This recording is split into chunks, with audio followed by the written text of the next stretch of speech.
오늘의 주요 뉴스입니다. 경찰이 상반기 전보 인사와 관련해 익산시청과 한 언론인에 대해 압수수색했습니다. 원하는 보직을 얻지 못한 계장급 공무원이 이 언론인과 유착해 인사권자인 시장을 압박한 정황을 확인해 수사에 나섰습니다. 압수된 휴대전화 등은 디지털 포렌식을 진행할 예정입니다. 익산형 일자리의 수요 맞춤형 지원사업 주관기관으로 전북바이오 융합산업진흥원이 선정됐습니다. 올해 첫 번째로 열린 상생협의회는 주관기관을 이같이 결정하고 국시클 입주기업 18곳을 지원하기로 했습니다. 또 하림은 1,116억 원을 투자하고 154명을 고용하기로 했습니다. 군산시가 20년 동안 한 사업자와 맺은 시민문화회관 사용 협약을 놓고 논란이 일고 있습니다. 군산시의회는 20년 사용이 아닌 3년 단위로 사업자를 재선정해야 한다고 주장하고 있습니다. 하지만 군산시는 이미 이런 조건으로 협약을 맺었기 때문에 어렵다는 입장입니다.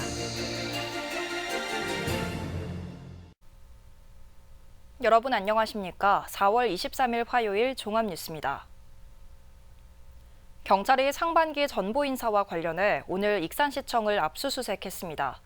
원하는 보직을 얻지 못한 계장급 공무원이 지역 언론인과 유착해 인사권자인 시장을 압박한 정황을 확인해 수사에 나선 건데요. 압수된 휴대전화 등은 디지털 포렌식을 진행할 예정입니다. 최정우 기자입니다. 전북경찰청 반부패 경제범죄수사대가 익산시청의 한 복지부서를 압수수색했습니다. 또 지역 언론인의 차량과 사무실 등도 압수수색해 휴대전화 등 관련 증거물을 확보했습니다. 경찰은 상반기 전보인사에서 자신이 원하는 보직을 얻지 못한 공무원이 지역 언론인과 유착해 인사권자를 압박한 정황을 확인해 수사에 착수했습니다. 경찰은 구체적인 경위는 아직 밝힐 수 없다면서 압수한 휴대전화 등은 디지털 포렌식을 진행할 계획이라고 설명했습니다. 이와 관련해 익산시는 인사 압박이 있었음을 사실로 인정했습니다. 문제가 불거진 계장급 공무원은 민감한 내용을 제보하고 이를 기사화한 지역 언론인은 인사권자인 익산시장에게 수차례 문자를 보내 인사를 강요했던 것으로 알려졌습니다. 통화하지 않으니까 이제 문자 메시지로 여러 차례 시장님은 답변하지 않아요. 요구된 인사 압박 내용은 계장급 공무원의 보직 원상복구. 이 공무원은 현재 복지관련부서에 소속돼 있지만 이전까지 상하수 사업소 등 사업부서에서 근무했습니다. 때문에 사업부서로 다시 옮겨줄 것을 요구한 것을 놓고 이권 개입 등 다양한 추측이 나돌고 있습니다. 경찰에서 만약에 수사에 협조 요청이 오면 충분히 협조할 계획입니다. 공무원과 언론인이 유착된 인사 압박 의혹. 경찰이 의혹을 밝히기 위해 휴대폰 기록을 들여다보기로 하는 등 본격적인 수사에 착수했습니다. KCN 최정우입니다. 도내 대형 병원들의 진료 축소가 잇따라 예고되고 있습니다. 원광대병원은 매주 금요일마다 주 1회 진료를 축소하겠다고 예고했습니다. 오는 26일에는 수술만 중단하고 예약 진료는 볼 예정이며 다음 주 금요일부터는 중증 응급 환자 진료와 수술만 진행할 계획입니다. 전북대병원은 외래 진료를 3분의 1로 줄였지만 본격적인 사직에 대비해 위중증 환자 진료와 수술 외에 돌보던 환자 정리를 할 수밖에 없다고 밝혔습니다. 익산에서 1톤 트럭이 전기자전거를 들이받아 한 명이 숨지는 사고가 발생했습니다. 익산경찰서 등에 따르면 지난 22일 오전 9시 45분쯤 황등면 한 도로에서 1톤 트럭 운전자 A씨가 앞서가던 전기자전거와 추돌했습니다. 이 사고로 전기자전거 운전자 B씨가 심정지 상태로 인근 병원으로 옮겨졌으나 끝내 숨졌습니다. 경찰과 소방당국은 A씨를 교통사고 처리 특례법 위반치사 혐의로 입건하고 정확한 사고 경위 등을 조사하고 있습니다. 금전 문제로 지인과 다투다 흉기로 찌른 혐의를 받고 있는 40대가 구속됐습니다. 익산경찰서는 지난 20일 밤 10시쯤 익산의 한 주택에서 평소 알고 지내던 여성의 배 등을 흉기로 찌른 혐의로 40대를 구속했다고 밝혔습니다.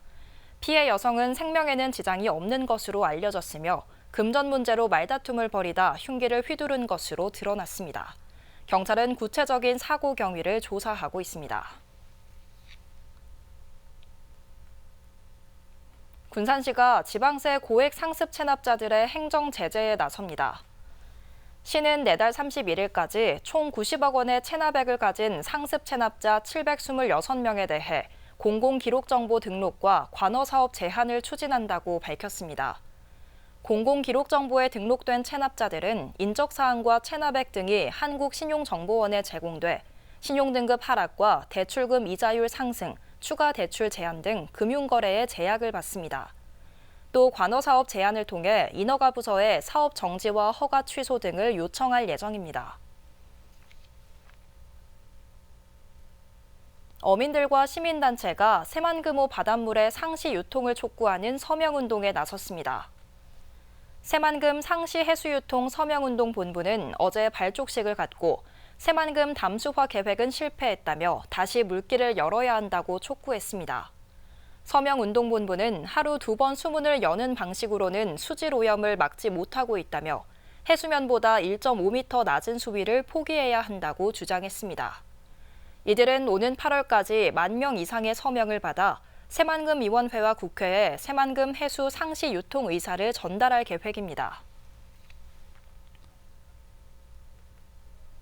익산형 일자리에서 수요 맞춤형 지원사업 주관기관으로 전북 바이오융합산업진흥원이 선정됐습니다.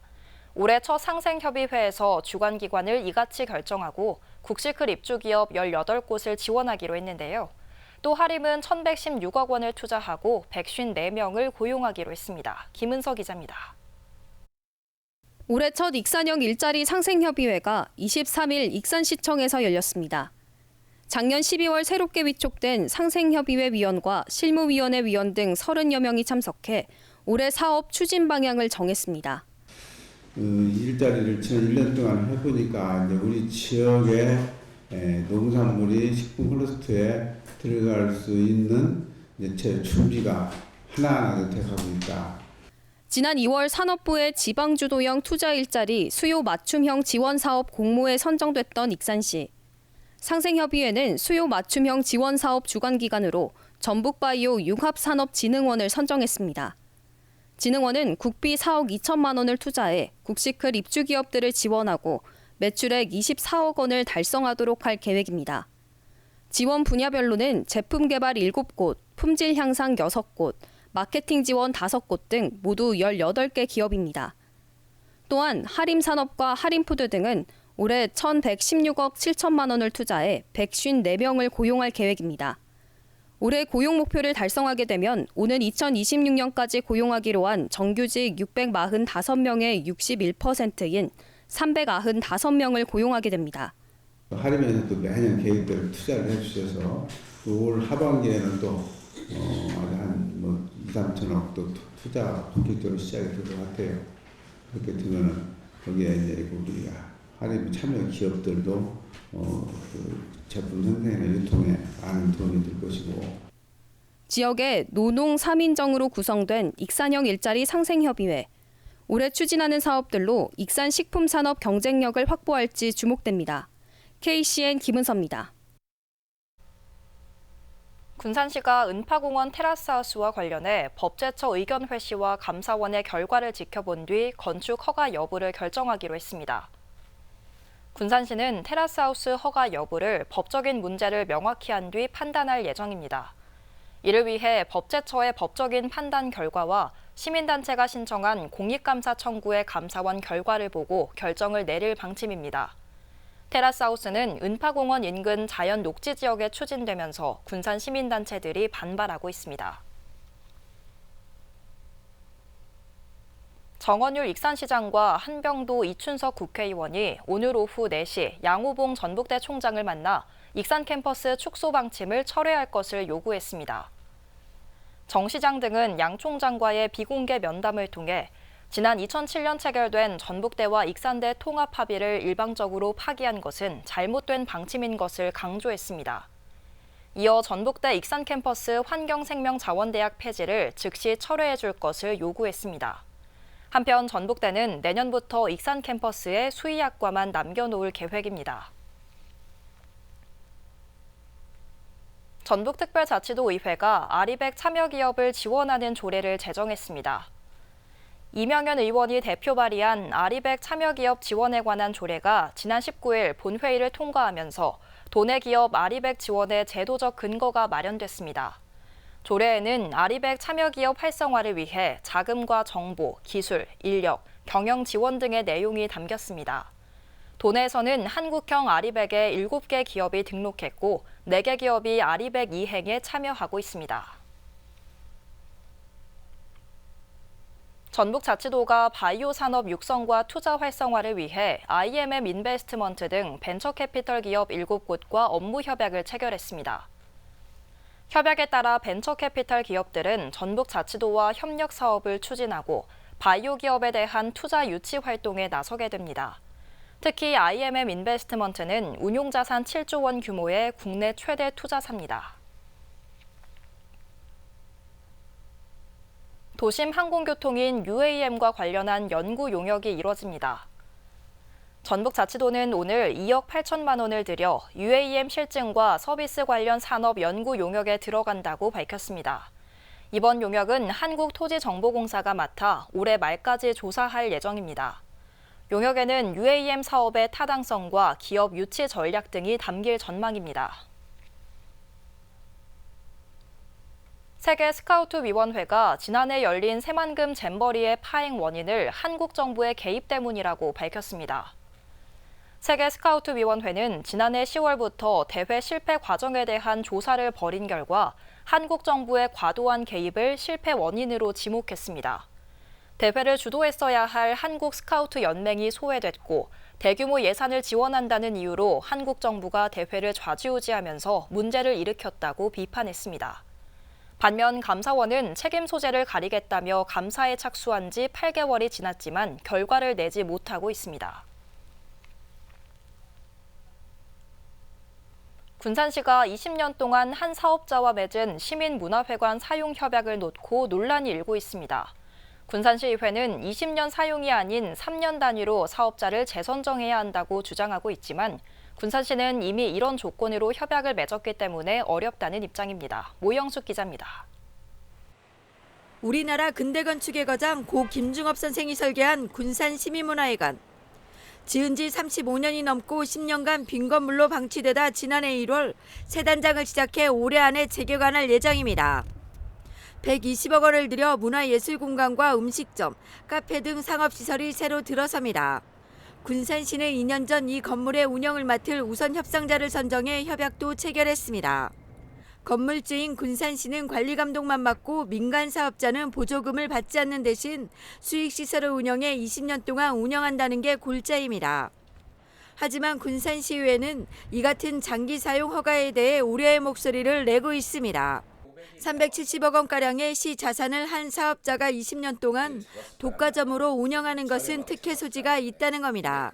저희가 의회에서 주장한 것은 3년마다 잘 운영을 하면 3년 연장을 더 하고 잘 못하면 다시 운영자를 바꿔야지. 그걸 20년 동안 준다는 얘기는 그 건물 자체를 그 사람한테 준다는 얘기가 똑같은 얘기거든요. 때문에 사용허가 계약을 맺기 전에 20년 계약이 아닌 3년마다 공고를 통해 사업자를 재선정하는 방안을 마련해야 한다고 촉구했습니다. 이에 대해 군산시는 막대한 운영비를 줄이기 위해 민관협력형 도시재생 사업으로 협약을 맺었다며 변경은 어렵다는 입장입니다. 새롭게 재개관을 앞둔 시민문화회관, 20년 장기 사용 허가를 놓고 논란이 일고 있습니다. KCN 모영숙입니다. 익산시가 유채유를 생산해 내년부터 학교 급식에 공급합니다. 시는 오늘 익산 유채유 생산연구회 시범사업장에서 유채유 생산단지 조성사업 평가회를 열고 유채 재배 확대 방안 등을 논의했습니다. 시는 12헥타르 규모의 생산단지에서 나온 유채유를 내년부터 학교 급식에 공급할 예정입니다. 한편 익산시는 주로 경관용으로 재배되는 유채를 기름으로 가공하기 위해 유채유 생산연구회를 운영하고 있습니다. 군산시가 관광지 3곳에 맨발 산책로 조성을 추진합니다. 시는 오는 9월까지 월명공원과 금강공원, 청암산 억새길 등 관광지 3곳에 총 길이 2.4km의 맨발 산책로를 설치합니다. 이와 함께 황토볼 체험장과 야생화식제 등 관광지 특성에 맞춘 시설을 함께 마련할 예정입니다. 군산의 장례 문화가 매장에서 화장으로 바뀌면서 화장률이 90%를 넘고 있는 것으로 나타났습니다. 군산시에 따르면 지난해 군산에 주소를 둔 사망자 2,267명 가운데 화장 건수는 2,063건으로 91%의 화장률을 기록했습니다. 화장률은 지난 2005년 45.6%에 비해 2배 이상 증가한 겁니다. 이처럼 화장률이 증가한 원인은 묘지 관리의 어려움과 화장 장려 정책 때문인 것으로 분석됩니다. 도내 장애인 교통수단이 법정 기준보다 부족한 것으로 나타났습니다. 전북자치도에 따르면 지난해 말 기준 도내 장애인 콜택시는 233대입니다. 이는 법정 기준보다 42대가 부족한 실정입니다. 또 장애인이 이용하는 저상버스도 174대가 적은 256대가 운행되고 있어 앞으로 장애인 교통수단 확충이 필요한 상황입니다. 도내 30대 농업 인구가 전체 연령층 가운데 가장 적은 것으로 나타났습니다. 통계청에 따르면 지난해 도내 농업 인구 17만 9천여 명 가운데 30에서 39세는 5,470명으로 3%에 불과했습니다. 반면 30세 미만 농업 인구는 14,665명으로 8%를 차지했습니다. 또 65세 이상은 10만 594명으로 전체의 56%를 차지했습니다. 계속해서 전북권 뉴스입니다. 임신한 전처를 흉기로 찔러 살해한 40대가 재판에 넘겨졌습니다. 전주지검 형사 2부는 살인 및 살인미수 혐의로 구속된 40대 A씨를 기소했습니다. A씨는 지난달 28일 전주시 완산구 효자동 한 상가에서 전처 B씨를 흉기로 여러 차례 찔러 살해하고 현장에 있던 B씨의 남자친구 C씨에게도 흉기를 휘둘러 다치게 한 혐의를 받고 있습니다.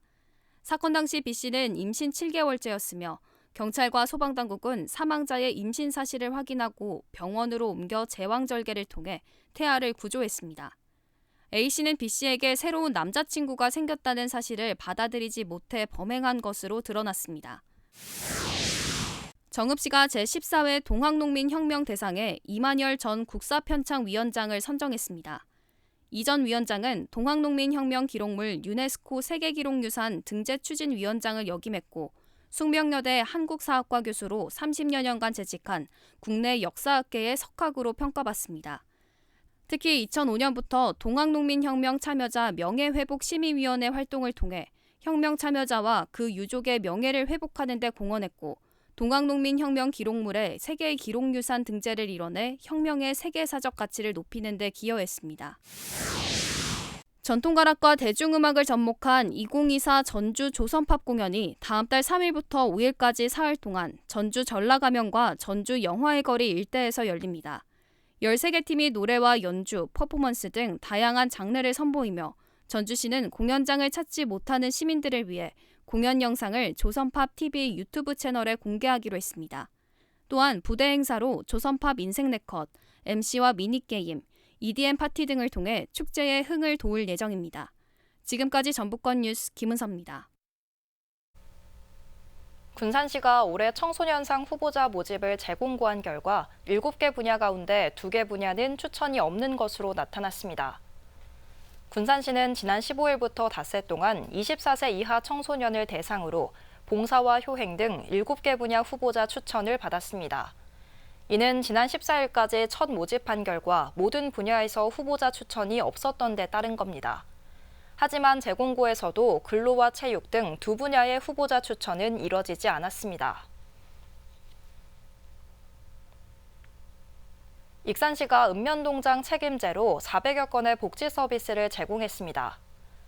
시는 오늘 읍면동장 책임제 성과 보고회를 열어 읍면동 직원들이 지난해 10월부터 4,200여 가구를 방문해 기초수급과 공적급여, 긴급지원 등 400건의 지원 서비스를 제공했다고 밝혔습니다.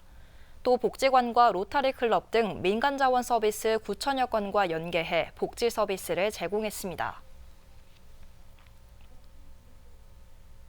전북자치도와 삼성전자가 도내 중소기업을 대상으로 스마트 혁신 기술과 노하우를 전수할 계획입니다.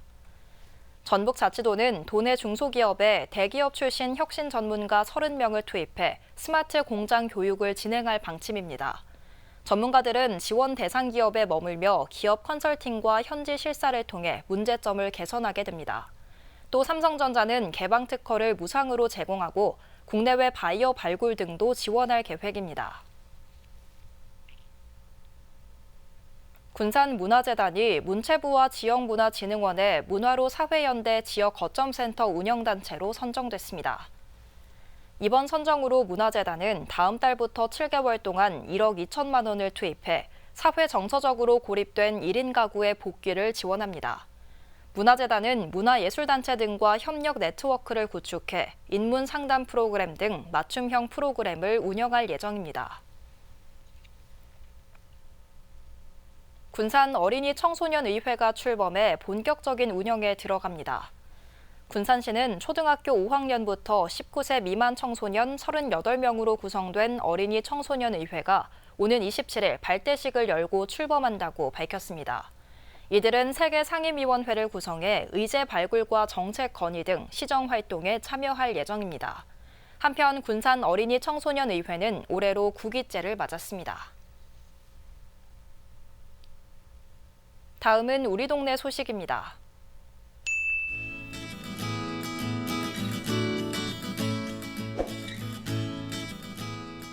익산시 여산면 지역사회보장협의체가 현대미용실을 방문해 착한 가게 현판을 전달했습니다. 착한 가게 32호점이 된 현대미용실은 수익의 일부를 지역의 어려운 이웃을 위해 후원하게 되는데요. 모인 성금은 복지위기가구 지원과 지역복지 특화사업 추진 등에 사용될 예정입니다.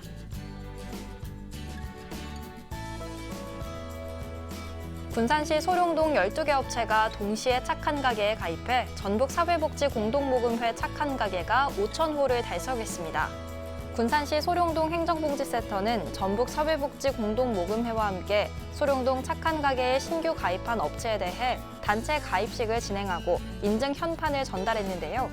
신규 가입 업체는 아이러브카 자동차 매매센터, 유한회사 이엔플랜트, 라이크, 돼야지, 풍경채 어린이집, 복음당, 주식회사 좋은세상, 월명갈비, 파로마 가구, 주식회사 해강건설, 유한회사 한일온열기, 썬마트로 총 12곳입니다.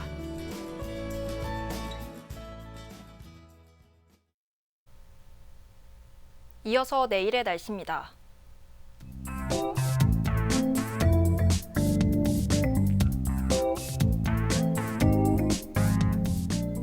내일 전북은 대체로 흐린 가운데 새벽부터 낮 사이 돌풍과 천둥, 번개를 동반한 비가 내리겠습니다.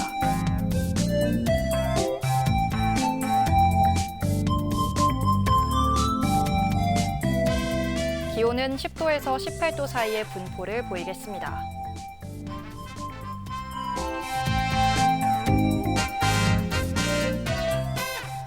군산은 대체로 흐린 가운데 낮 최고 기온 14도로 어제보다 쌀쌀하겠습니다. 익산도 대체로 흐리며 최고 17도까지 오르겠습니다.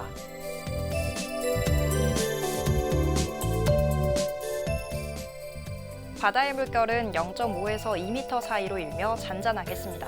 날씨였습니다.